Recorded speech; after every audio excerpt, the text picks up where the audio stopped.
If you've ever said to yourself, I wish I had been there at the beginning of the PC revolution, I wish I'd been there at the beginning of the internet revolution or the mobile revolution, well, you know, some people are saying today that we're at the beginning of the next revolution. This, what they're calling like a Cambrian explosion, is what I saw, of technology that is going to be driven by artificial intelligence. You know, AI it's everywhere. You're already interacting with it today on a very personal level. You know, we rely on predictive algorithms to, you know, recommend your music, what you eat, the clothes you wear.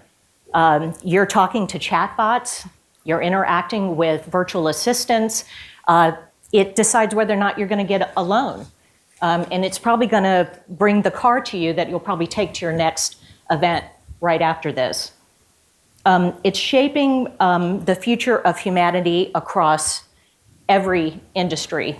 You know, we're especially seeing it in clean tech, agri-tech. We're seeing it in financial services and healthcare. It's also in retail. Everything that you can think about, it is touching those industries today. I think it's also fair to say that 2022 was sort of like the breakout year for artificial intelligence. Mark Andreessen, I think he's famously quoted as saying, software is eating the world. Well, I think you can cross out that word software now and insert artificial intelligence and then try to think what the world is going to look like 10 years from now. The interplay, I like this idea, this interplay between humans and machines is the future, meaning I don't think it's avoidable. And it's not going to all be about replacing jobs or what, I read this quote, destroying cognitive labor with computation. What a great quote. I think because AI actually has the potential to amplify what they're calling the velocity and the quality of the work that you're performing. And I think we're really at the very beginning of that today. So instead of like speculating about the destruction of artificial intelligence, I'm going to invite you today, and that's what we're going to talk about on this panel, to consider the possibilities. Human creativity, and this is what we believe in the venture community, it's going to be creativity, inspiration, you know, insight is and always will be the competitive advantage for you guys. So I'm going to provide some stats for you guys to, you know, kind of have a concept of like, or the magnitude of what's happening today. The market is huge. AI is expected to reach 190 billion by 2025. The annual growth rate from 2020 to 2027 is supposed to be 33%, and that's on top of billions, okay? The impact is massive. It's estimated to add 15.7 trillion to the global GDP by 2030. This year alone, it's expected to create 2.9 trillion in business value and 6.2 billion hours of worker productivity. It's ubiquitous.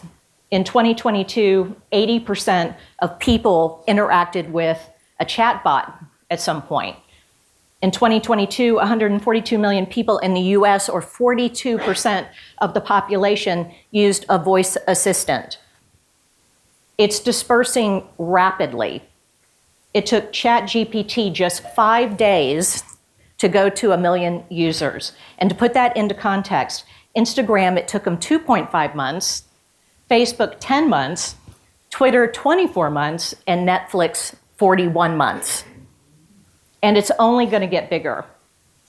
I think the number of patents filed in 2021 was 30x higher than in 2015. And in 2022, the venture community invested at least 1.4 billion in AI companies across 78 deals. And that was almost as much as what was invested in all the previous 5 years combined according to PitchBook. So hopefully these stats are going to help you understand how significant and pervasive this technology is. And I think I called it a tsunami of what's to come. So the question really is, like, are you ready to embrace the future? And I think that's what these gentlemen are going to talk about today. So let me introduce our two panelists. We have Dinkar Jain, and we have Khormaee. Dinkar recently was the head of artificial intelligence for Meta Ads, managing a team of 60 product managers and 600 AI engineers, focusing on using state-of-the-art technologies in AI and personalization to deliver better ads to Facebook and their 2 billion users. More importantly, this is what I love, he made considerable contributions to Meta's efforts in responsible AI. Previously, he led brand advertising, computer vision, targeting and audience modeling teams at Twitter, and headed mobile local search at Google. You hold an MBA for Harvard Business School. We'll not mention that. Oh, no? Okay. Is that a bad thing here, or we don't do that? Okay. And a BSc from the University of Michigan. You've spoken at several conferences around the world and advised venture firms and startups on the topics related to AI. Thank you so much. Sai, so great to see you in person. Likewise. I've only seen him as a talking head on video. And we're all neighbors, by the way. I know, and we all basically. live in Menlo Park, which is so hilarious that we have not No actually- groupthink on this panel. I know. We tried to get together before this, but we couldn't do it. Sai is the head of product for Google's User Protection Services group that keeps Google, its users, and GCP customers safe from phishing, malware, and fraud. So you're totally bored.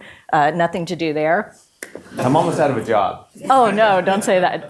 Prior to Google Cloud, you were VP of product for MoveWeb, e-commerce checkout optimization company that was acquired. You also founded, you're a serial entrepreneur, Contastic, which was a sales intelligence platform that leveraged advanced ML, NLP to accelerate sales teams, and that was acquired by Sugar CRM.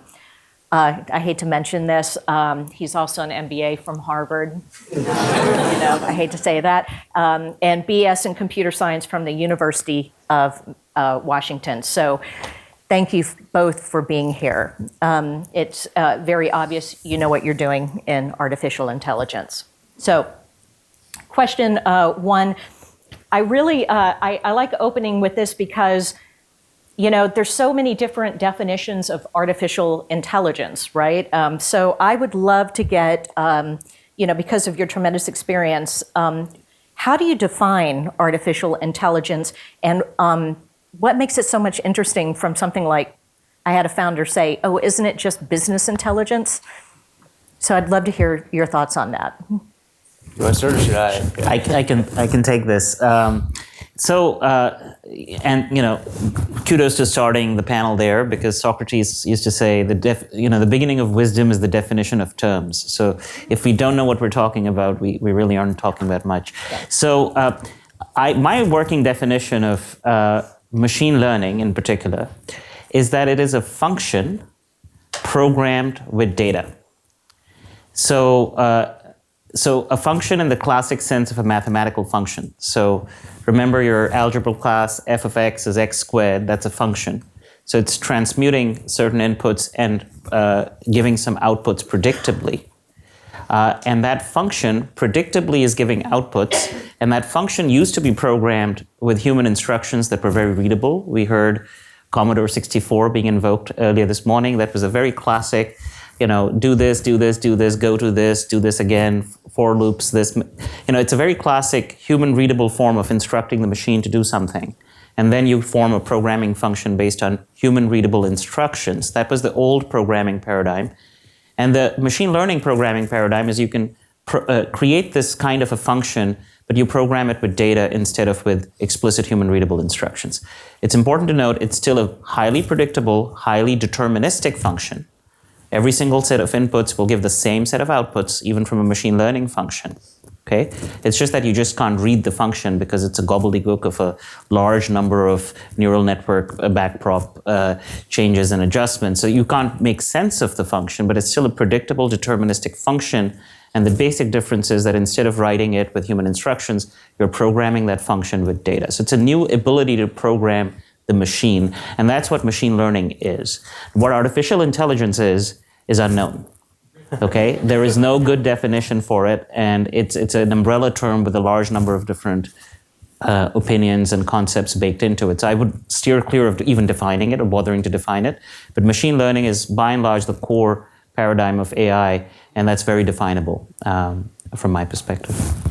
Yeah, that's a great definition. It's kind of funny. Think about the term. My first job was actually in global business intelligence. So you started in that terminology before machine learning was really a practicality, and then you move all the way towards different shades of AI or ML. And I think the definition is correct, and what I see it as a sliding scale of complexity, where you start with, you mentioned rules on a relatively finite amount of data that's typically human understandable, and then you move in the breadth and the heterogeneity of the data to a point where the humans may not even understand the data or the inputs. And so I kind of see it as the spectrum of how well can humans define, participate, and dictate the process, all the way towards where is it almost defined by the machines. And maybe that's, I agree, there's no real definition of AI, but maybe it's that spectrum where it goes from human defined, where humans in the driving seat, all the way towards where the machine's in the driving seat. And I've seen that evolution over my career where we are, as humans, having a lighter and lighter hand on the steering wheel. Well, I like this, in Silicon Valley, we love buzzwords, we love the hype. So Sam Altman, he described it as on-demand intelligence. Now, the fact that, and I love this because we were actually talking, we had touched on this, just because AI performs human-like tasks, that doesn't necessarily mean it's intelligent, right? I'd love to hear your thoughts on that. Yeah, the term intelligence, frankly, can't be defined, right? Cognitive scientists don't know how to define it still. So what is on-demand intelligence? I don't know. On-demand is kind of okay, it's connected to the internet. Sure. You can have on-demand intelligence from a classic program that is written by human instructions. Right, so it doesn't need to be a machine learning or an AI paradigm at all. I would just say, it's important to understand, and I have a small difference of opinion with you. It's not that we have a lighter hand on the steering wheel at all, in terms of how, yes, the AI models are harder for us to understand as humans, but we still have a very strong hand on the steering wheel because we're determining how we program that function with the data sets that we're giving it. Right, so we have a very strong handle on the data sets, and we have a very strong handle on the tasks that we want the machine learning system to do. And so that's how we instruct the machine now. We're just instructing it in a different way. Instead of writing explicit programs, we're instructing it by saying, here's what you need to do, here's a bunch of data, please figure out the program, and don't bother me with the details, right? But we are still telling it, we want you to perform really well. For example, the Facebook ads algorithm, we're telling it to please maximize click-through rates and purchases and so on, and please get me an extra 5% every month, right? We're being very particular about what that algorithm does. So our hand is very much on the steering wheel in that sense, right? And, and what I hear from that is that, we're talking about it being very good at specific human tasks, not I can jump in a car and drive a car. I can also cook dinner. I can also crunch out spreadsheets. I can do multiple tasks. But this sounds like when we're talking about artificial intelligence, it's great at a specific task. Yeah, absolutely. And I think typically we look for tasks where they're highly defined, like ad revenue optimization is perfect. There's a number, right? And there's a massive amount of data. Yeah. Those two things form really well. So when you think about problems, that's I think always where you want to see it. Yeah. One thing I found that's always interesting, maybe this is where our opinions differ a bit, is I think about some of our security tooling, particularly in adversarial spaces, where we give it the inputs and we do have an output, but there's also ancillary impacts to the output. One of the products I own is reCAPTCHA, and so you've solved a reCAPTCHA on the internet, right? I can make the internet a lot more secure by making all of your lives a lot more difficult. So what is the security function, right? Is it making your lives really easy? Is it making the internet more secure? And how do I use the machine to program? And realistically, we kind of look at ourselves in a lot of ways almost as gardeners, where you're right, we completely control the inputs. We try and look at the outputs, but oftentimes there's unexpected outputs. There's unexpected things that happen all the time in our network because it is truly an emergent program. Really, the machine is writing itself. And so when we debug, usually there was an output we didn't like or something weird happened, and then we go back and we look at the functions, and then we go back and we look at the data, just as a gardener would to figure out how did the weather and the sunlight and the soil really affect the plant. I don't really tell the plant what to do, though. I don't really understand how that works. Yeah. Exactly. Yep. To me, that goes back to the human inspiration, creativity, that still is driving this behind the scenes. So, just like everyone, what is the difference about AI today that's making it like the most talked about topic on my LinkedIn feed? If you guys have opened your LinkedIn feed, it's just exploding with ChatGPT. Why is it more exciting now than it was like, say, a year ago? What's different? I'm sorry. I mean, one thing is I think, ChatGPT, and this is something I've been working on NLP technologies for, 20 years now. And they've gotten to a point where they're very human. Like you can really feel the humanity, feel as an everyday user that you can interact with it directly. And that's fairly new, despite the fact that the technologies have been in place, forever. Like we've been working literally NLP technologies since I wrote my college thesis on NLP. So it's all the way since that time that's existed. But only at this point can you chat with one and feel that it's human. And that's really the innovation of OpenAI, is that they made it feel human. They made it feel relatable and touch on your emotions more than your intellect. And the intellect, by the way, has been something you've been interacting with forever. So I think that's why it's hot now. But then if we zoom out and think, why is it really exciting versus just hype? Yeah. It's because, again, AI is really powered by data and powered by connectivity. That is increasing exponentially, the availability of data, connectivity, the amount of people in the world who are connected. And that's all going to power and enable AI. So I think about ChatGPT, it's super cool, it's fun, I love it, play it all the time. A lot of hype, I think. Yeah. But if I think about the trends of interconnectivity and having all, 8 billion people on the planet with 8 billion devices, or maybe 16 billion devices, depending on who we are, connected through data, powered by AI, doing all the curation, that to me is a very exciting global future. I was thinking about, like, in the past, with AI technologists, you've sort of been the high priests of, this technology, and then suddenly with ChatGPT, it's out in the, in Gen Pop, and, everybody thinks it's magic, in a way. So I wanted to see, Dinkar, what do you think about that? No, I agree with him completely. I would add that, like a more powerful thing than a good idea is a good idea whose time has come. I think, and that's from, I think, Hugo, a French philosopher. And so exactly as he said, like we have so many trends technologically that are going in the direction of facilitating AI. The first AI system was built by the Pentagon in I think the 50s.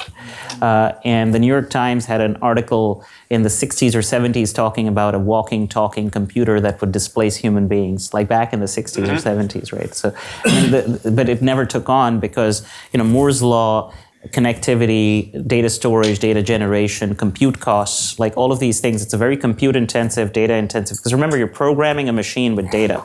So you have to crunch large amounts of data. So you need to have a large amount of data. And you have to crunch all of that data, so you have to have a large amount of compute.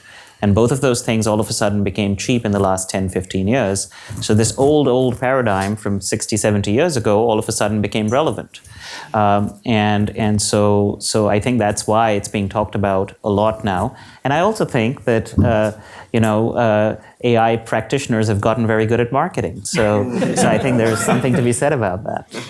Well, I think, and I was dying to touch on this, and so I'm going to ease it in because I've heard you guys, mention this several times, that it's a ton of data being fed in to this machine.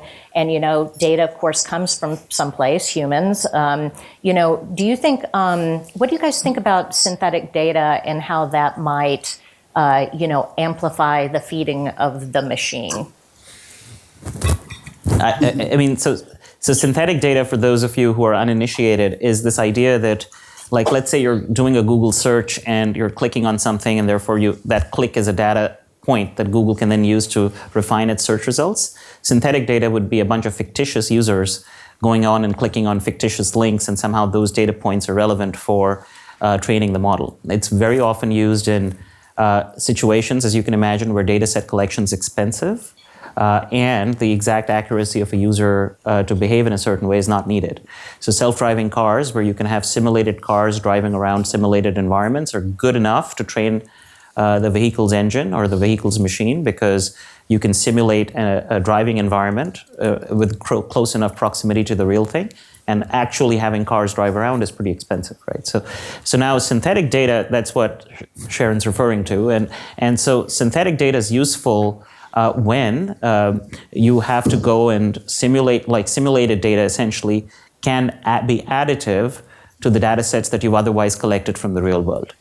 Now, this can happen in a large variety of situations, but it's not necessary in a large variety of situations. So if you're training Google search, you have billions of users searching almost everything under the sun. So there's really no need for synthetic data. In fact, you're more than likely to mislead the algorithm if you use synthetic data, because it's not a direct human interaction with the algorithm telling the search engine what's the right result and what's the wrong result. However, if you look at size field, where you have adversarial agents that you're trying to predict what they might do, and you haven't seen all the fraudulent actors or the nefarious actors, then that may be a good situation in which you want hypothetical or synthetic or simulated data to show up. In biotech, where you can't do a clinical trial on humans and everything, it may be a good situation to try and deal with synthetic data. So synthetic, again, it's machine learning is a technique where you're basically programming the machine with data. And the data, quote unquote, can be synthetic or simulated or artificial, depending on the situation, if it helps your ultimate real world goal or real world objective function. I have hard to add anything to that. That's a perfect explanation. But I would say one thing that I think about is to highlight to everyone is think about the compounding error. This is where a lot of the danger in this lies, where it's very easy, just like statistics. You can make up a bunch of data and you can get higher accuracy, but if that data is inaccurate, then you've increased precision and decreased accuracy. So the point around security is perfect, because if I think about my use case, actually my adversaries are literally doing this. They're trying different things to pick the lock. That's just what they're doing. So they're fuzzing all the time. So if I create a model that does that to attack my system, great. If we're doing it in a self-driving simulation, well, if that doesn't reflect the real world, then when you drive the car around, there's going to be a bigger problem. Debugging of the real physical issues is probably harder. So that's just one thing to think about. When you hear this from people, especially as future leaders, you start to manage and look at these teams, you want to be very, very precise on how they're using this data, where the data came from, what results is it using, and what compounding errors exist, because this can lead you far, far off course if you're not careful. But on the other side, privacy and security, in the financial services world, we make credit decisions on a lot of data around individuals. And, there's in some ways you might be able to avoid some bias in that data set, or you don't have to worry about securing that data set either, because you weren't, tapping into real individuals per se. So you mentioned something else, because we talk about eliminating humans all the time with this. So I had watched this really great YouTube video. It was at the 2023 World Economic Forum. Microsoft CEO Satya Nadella spoke enthusiastically, of course, about how AI will create massive, I like this word, productivity leverage for knowledge workers. What examples can you guys give from your personal experience on how AI has created this sort of productivity leverage? One example, since we're thinking about being all MBA students, is there's an MBA student that made the digital spreadsheet, so the ones you guys all use today. If you can think about it, in the past, people would literally collate and do waterfall models by hand. So that's what accountants did. Huge drafting studios. Can you imagine if that was your future career? You're going to walk out of here, take a pencil, a calculator, and get after it. 2 seconds to do now, right? And what has happened? Have accountants gone away? Is that not a thing? Is finance not a thing now? No. They get to do much more interesting, much more higher leverage, much more human tasks. And so what I see and I hope is that really computers are going to take over the jobs that we don't want and upscale what we're doing and up-level what we're doing and accelerate what we're doing. So that's what I've seen in the past. That's what I hope for the future, pending Skynet happening. But, Yeah, I couldn't agree more with Sai's sense of optimism and his description of how this phenomenon will play out.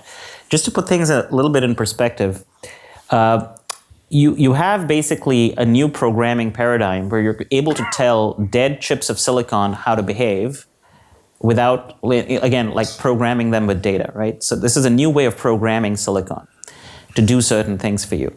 So now it's not just Satya's opinion of knowledge workers that's interesting, but what you have to think about is essentially what it does is, as like, Sai was describing the occurrence of Excel spreadsheets or pivot tables. And so essentially certain types of tasks that were repetitive and computational in nature became free to do with software, right? So the marginal cost of conducting certain types of value additive activities went to zero.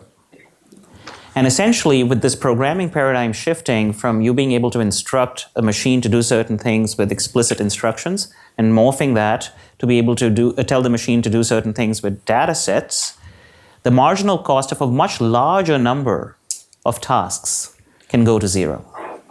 And so what you're looking at is a world where, think about all of our lives. We have doctors, teachers, chauffeurs in the form of Uber, etc. These are all they're all selling us certain types of human judgments. And those types of human judgments can now be delivered at zero marginal cost. So you can have a situation where a villager in Nepal can get a free eye exam at the level of quality at the UCLA hospital, right? Because the $1,500 ophthalmologist can be delivered at zero marginal cost, right? And excuse me if there are any doctors in the room. I'm just using that as an example. So now, I want the headline to not be that knowledge workers can be more productive. I want the headline to be that we can do primary education in all of Africa for free, right? We can deliver healthcare, primary healthcare, or certain types of healthcare all over the world for free. So the amount of leverage that humanity can harness out of this set of technologies is quite massive. And it's not just that knowledge workers can do their job with higher productivity, it's another way of saying that a large number of important jobs can be pushed down on the cost curve, and as a result, you can lift large swaths of humanity out of a lower standard of living into a higher standard of living overnight, right? Like overnight. So that's the potential of this technology. It makes not just the knowledge workers more productive in their job, but the immediate knock-on effect of that is you can make the entire world population leapfrog a certain standard of living gap that they've been experiencing for many, many centuries. And on that point, Satya Nadella had mentioned that what inspired him was, something that was created in Silicon Valley 1 month. In 3 months, it was already being used or in a product that had been developed in rural India to help farmers access applications in the myriad of different languages so that they could get government assistance. So he was saying that's the thing that inspires him, is that amount of time that it takes to disperse it, as well as who it can touch. So very interesting. And by the way, I don't think, GitHub Copilot did away with coders. No, not even Right? Still looking for coders all the time. Yeah. So, to get more specific, how do you think companies, and then I'm going to ask you later about individuals, how do you think companies can compete with AI specifically in the future?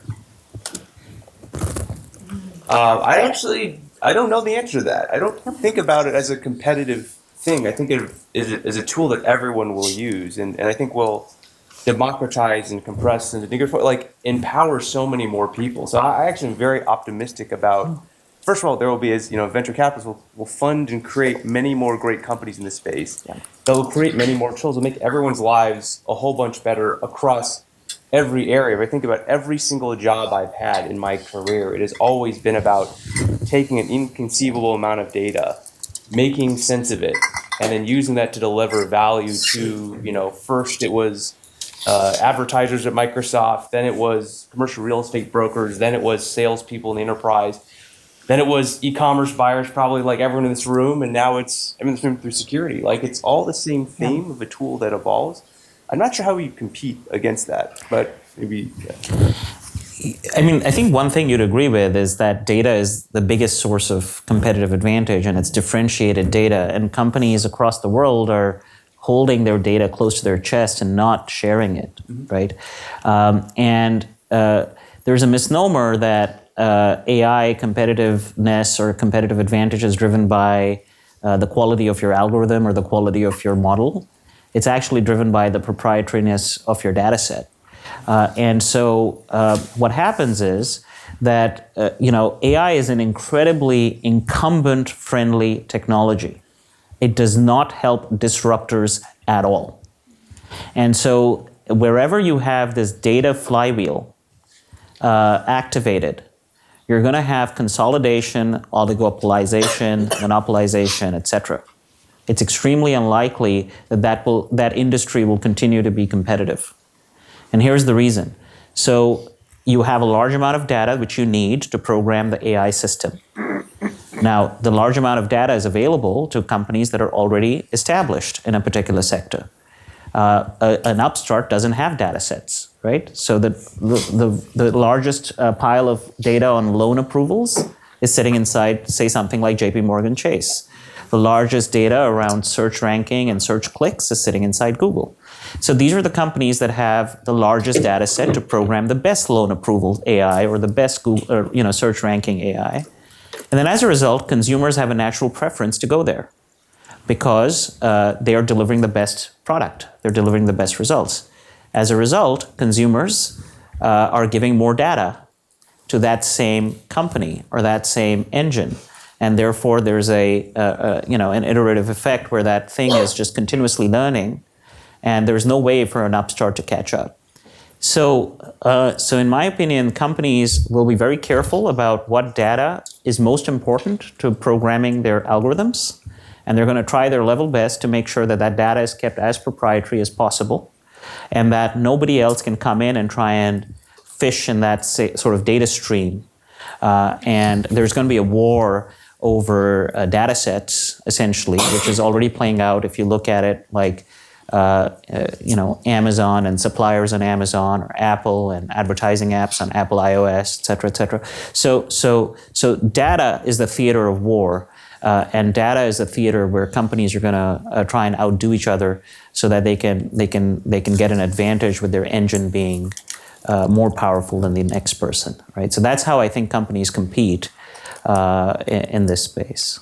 Well, I think I'd read a really great article in MIT, their publication, that said it was about Moderna and their chief AI dude there. He said that they created this platform around just mRNA. That was it. They weren't trying to be specific about the vaccine they created, but because of that, it took Moderna 2 days to design its coronavirus vaccine and 63 days to move it from sequencing to human trials. And normally that would take years to do. So when I think about a company being competitive, I think like holy Toledo, like rethinking the way you structure your company around this is going to be game changing. Now, one last thing, because I know I'm getting a flashcard to go to questions, but I'm determined to do a lightning round here. So, one last thing I want to say, because Sam Altman, he loves to talk. He said the most powerful models will be large, and I think what he's saying, it's data. What you were saying. There will be a relatively small number of companies like Meta and Google and Amazon and Microsoft in the world that can actually train them. The value that is built on top of these with fine-tuning will be tremendous. And it makes me think of like Apple, store. So whoever owns that, do you think they're going to be the gatekeeper that gets like 30% of whatever applications are built on top of it? Maybe more. I know. That's what I was thinking. So models are going to be large, but that particular worldview, that there is going to be a standardized big model and everybody's going to fine tune it, is strangely reminiscent of a particular company's strategy. So I think that it's too early to say. It's too early to say how the world will evolve. Yeah, I like that. And one other thing to think about.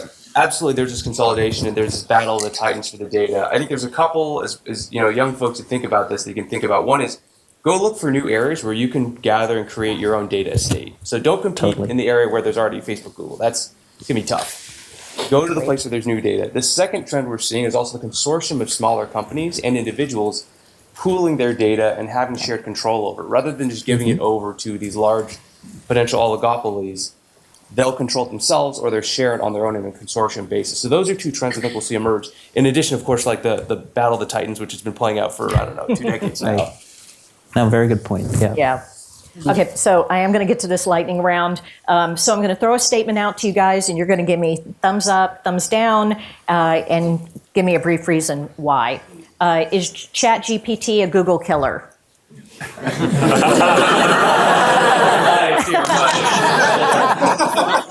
Dinkar? No. There we go. And why? Briefly. I mean, what can you really do with it? I mean, It could be I just give cool. $20 a minute. There. I mean, the big thing to think about is ChatGPT is great at the natural language. It's great as an interface layer. It's truly amazing. Yeah. But that's not what search is. Search is going across the internet, finding the most relevant content and ranking it, and they don't really do that yet. So Yeah. we'll see, and we'll see with them and Bing and Microsoft. There's going to be an interesting combination there, but not yet. I still got my money on Google. Yeah. Okay, will we finally have fully autonomous driving vehicles this year? no. Why? What do you think first? So I'll say go ahead. This year? I think so. Or next year? I see. I think it's just too complicated. Just imagine like you're driving on a winding road and the hills the hills here in Malibu, and there's a FedEx truck that's on, hazards, and then you're trying to back up and go in the lane the opposite way. You're not going to train a machine to do that. What do you It's say? going to be a lot of gesticulation and a lot of hi, I'm coming through, and so we're not going to have that. I mean, for two things that he's saying, there's a ton of edge cases, and when you make an error and there's a ton of edge cases, you die. So there's a little bit different in that arena. So will AI find a cure for all diseases within the next 5 years? Regrettably, no. Yeah, I think that's a no. And the reason there actually is that people are not sharing data. It's not because AI won't be able to. So there I actually agree with, I think Sam's saying that it can be done. I agree it can be done. It's just that every biology lab and pharma company does not want to share data with each other. So you basically lower this leverage that you can train the model with to explore everything. I wonder if any government will step in or the European Union or somebody will try to. We haven't been able to negotiate Medicare prices. There you go. Right. Sums it up. I got two more. Will Minority Report actually happen? In terms of seeing the future, or Predicting if somebody will commit a crime? I gotta give them a I thumbs know, up. Like it's already somewhat happening, right? Yeah. We look at trust networks, we look at predictive behavior, so we already make assumptions. Now we don't convict based on that, but a lot of the internet is governed by probably the watching key. what people do and gatekeeping. As actually the prior speaker mentioned, to keep other people safe. So Yeah, it's a big part of it. it's tempting. In parts. Yeah, In part. tempting and scary at the same time. Tempting and scary and used with great judiciousness. Yeah. The one small thing there to note is that we need to really come up with norms about when can FBI look at your search history. When is it okay to preemptively preempt a gun violence incident? So we don't have norms as a society, so there's a tug of war between proactive law enforcement and others, and civil rights groups like the ACLU. We should just put a framework in place so that everybody's on the same page. Right? I think that would be most constructive. Yes, totally agree with that. And the last one, will AI unlock the metaverse? Well, No. But The reason is the problem in the metaverse is not AI related. It's because it just takes too much time for a data signal to get from here to that corner of the room, and so it just has physics limitations. so maybe it depends on what you think about as a metaverse. Maybe I think the metaverse broadly is kind of our digital universe. And one thing I think is really powerful is that as content explodes, it can be much, much more personalized. So you get a better digital experience, not just in content that's curated for you, but content that is generated for you. And I think that will encourage more and more engagement in the universe. Now, it probably won't That I solve the agree. signal problem, but I'll want to spend way more time on my phone or my VR headset Correct. or Yeah. whatever else Meta comes out with. There'll be a lot more digital stuff to play with for sure. yeah, I mean, my partner works for Meta, and we had the Oculus at home, and it is still pretty surprising how good it is. to be honest with you. It's just a matter of like whether like I think humans will find a way to like socially interact. I think it's just a different medium in terms of that. But you got to love the word metaverse. Okay, go to questions, I've been told. So what do we got here? Okay, anonymous. You got to love anonymous. Okay, how do you think, hopefully this is correct, how do you think generative AI should be regulated? Thoughts on stability.ai, which is Stable Diffusion, being sued for copyright infringement? Tough one to know. That's a tough one. What is fair use, right?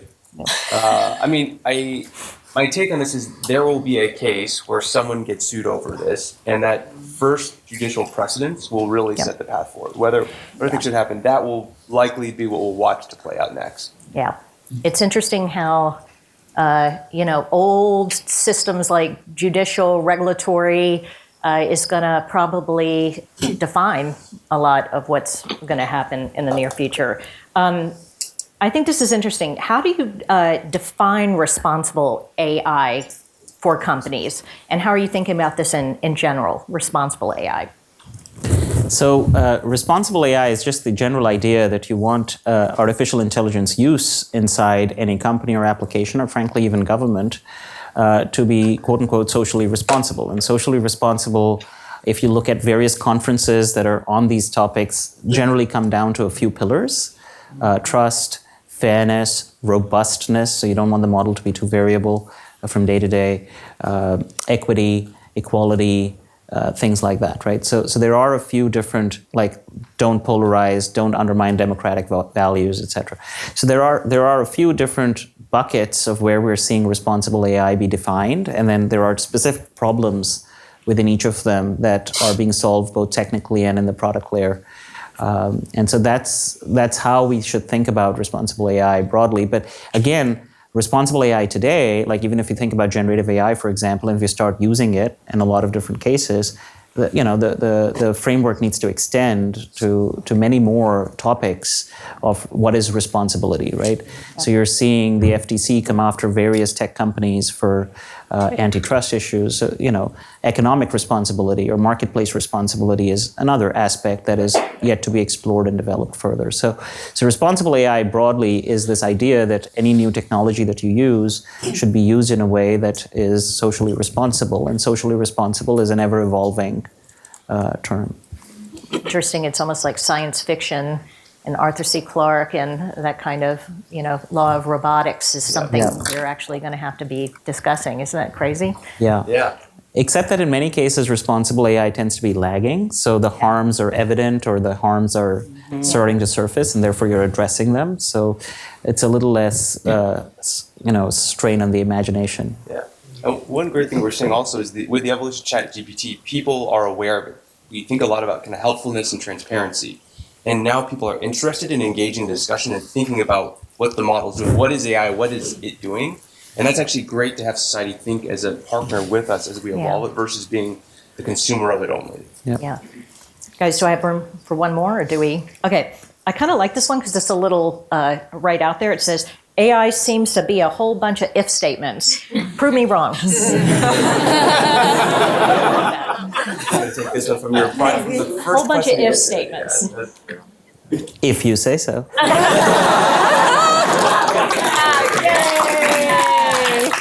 I think we may have to end on that. She's like 2 more minutes. Okay. You know what? I think when you say something like a whole bunch of if statements, I mean, you're describing like every single day, every single startup, every single thing that we do when we get out of bed in the morning. I think the world is full, and every single day is full of if statements. So what I love about this is, to me, is it's so exciting because I think it is a lot of like what if something happens? What if we think about solving diseases for everyone? I like that big thinking, and what if we could get like farming, like solve hunger, because we could predict weather better, or when you should plant your seeds. or if it's going to be a drought this year. I mean, to me, that's like very exciting. So I'm a little bit more excited about the if statement. And that one more? Okay, let's do one more. We're going to get on to something related, like how was your undergraduate background in computer science? How did it impact the decisions you've made throughout your career? We're very similar. Actually, we have the same degree patterns. I guess for me, I was always enamored by the potential of technology and where it could go. Yeah. And despite being more on the business side now, having that deep understanding of technology is important. I'd say one thing I observe a lot, it's probably the same at Meta as well, is that even our most senior leaders have an ability to play at the 10,000 foot level and the 1 foot level. So there is no leader, even all the way up to the SVP level, that's not going to drill down, look at everything from your pricing model to your engineering architecture, and have strong and thoughtful opinions on it. And I was shocked by the amount of brain power it takes to do that. If you have a 10,000 person organization, zoom in on one person to actually understand what they're doing, and that's a highly valued and cherished leadership trait of at least the leaders I work with. But here's what you think. Yeah, I mean, I agree. It opens up, it's a facility or a faculty that you have to engage with the latest trends in our industry, which is very, very fast moving. De novo, right? We're a little less afraid than some other people and to dive into the technical aspects of things, and that's a big help. But that's not to say that the biggest founders in the tech world did not have a college degree. Okay, they did not, quote unquote, even have a degree, like whether it's Gates or Zuck or Jobs. So nobody should feel afraid. Technology is just, it can be self-taught now more so than ever, and just go in with the mindset to tinker and engineer, and everything will be fine. So, and college degrees generally tend to be a bit overrated anyway. So it's not like a computer science degree is the end-all be-all of how much you can engage or build your technology career. I wouldn't think of it that way. All right, guys, thank you so much.